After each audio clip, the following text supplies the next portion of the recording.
এই পৃথিবীতে কোনো কাজই ছোট না, ছোট হচ্ছে মানুষের চিন্তা ভাবনা। আর যারা কাজকে ছোট বড় ভেদাভেদ করে তারা আর যাই হোক, আমি অন্তত তাদেরকে মানুষ হওয়ার যোগ্যই মনে করি না। হ্যালো, আসসালামু আলাইকুম এভরিওয়ান, কেমন আছেন সবাই? আশা করছি অনেক অনেক ভালো আছেন। আমিও আলহামদুলিল্লাহ আল্লাহর অশেষ রহমতে ভালো আছি। তো আমি আজকে একটা চকলেট কেকের ডেকোরেশন নিয়ে আপনাদের সামনে হাজির হয়েছি। অনুরোধ করব ভিডিওটি না টেনে সম্পূর্ণ দেখবেন। তো বন্ধুরা, আমি আজকে কেক সম্পর্কে কোনো কথা বলবো না, জঙ্গল গ্রহ থেকে আসা কিছু মানুষের কিছু প্রশ্নের উত্তর দেওয়ার চেষ্টা করব।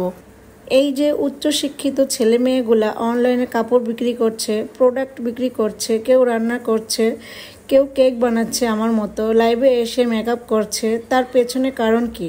অনেক বড় লোকের ছেলে মেয়ে হয়ে, বউ হয়ে নিজে জব করে টাকা ইনকাম করে, তার কারণ কি? সেই রকম হ্যান্ডসাম ছেলেটা ডেলিভারি বয়ের কাজ করে, তার কারণ কি? কারণ তারা উপলব্ধি করতে শিখেছে অন্যের দয়ায় খাওয়া স্মার্ট ব্যক্তিত্বের লক্ষণ নয়।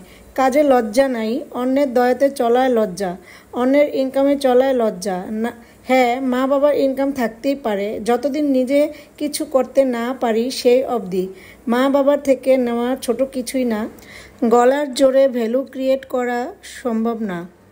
মামা চাচা চাকরি দিবে সেই আশায় বসে না থেকে নিজের যোগ্যতা প্রমাণ করুন, আপনিও পারবেন। কাজ করে ভ্যালু বাড়াতে হয়, নচেত অন্যের কাজের দোষ ধরতে ধরতে দেখবেন সে তার কাজের যোগ্যতায় আপনার থেকে অনেকটাই উপরে উঠে গিয়েছে আর আপনি আপনার অবস্থান থেকে অনেক নিচে নেমে গিয়েছেন।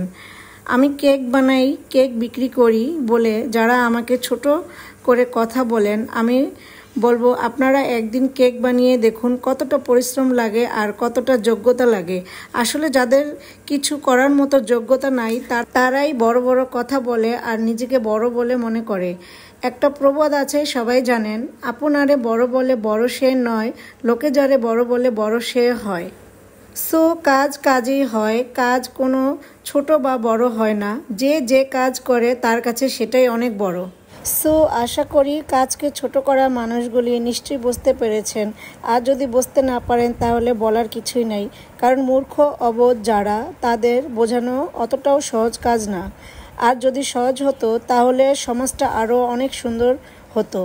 তো যাই হোক বন্ধুরা, আমি কখনোই ভিডিওতে এই সমস্ত কথা বলি না, আজকে বলতে বাধ্য হয়েছি কারণ আমার কিছু শুভাকাঙ্ক্ষীরা আছেন যাদের আমাকে নিয়ে অনেক চিন্তা যে আমি কেক বানাই, এটা কি কোনো কাজের মধ্যে পড়ে নাকি। তাই আমি তাদের উদ্দেশ্য করে আজকে কথাগুলো বলছি। তো আমার প্রিয় দর্শক ভাই ও বোনেরা, আমার যদি কোনো ভুল হয়ে থাকে তাহলে ক্ষমার সুন্দর দৃষ্টিতে দেখবেন। আর আমার আজকের ভিডিওটা আপনাদের কেমন লেগেছে অবশ্যই কমেন্ট করে জানাবেন। আমার চ্যানেলে নতুন হয়ে থাকলে চ্যানেলটিকে সাবস্ক্রাইব করে দিবেন। আজ এ পর্যন্তই, দেখা হবে পরবর্তী কোনো ভিডিওতে। সে পর্যন্ত সবাই ভালো থাকবেন, নিরাপদে থাকবেন। সবার জন্য রইল অনেক অনেক শুভকামনা। আল্লাহ হাফেজ।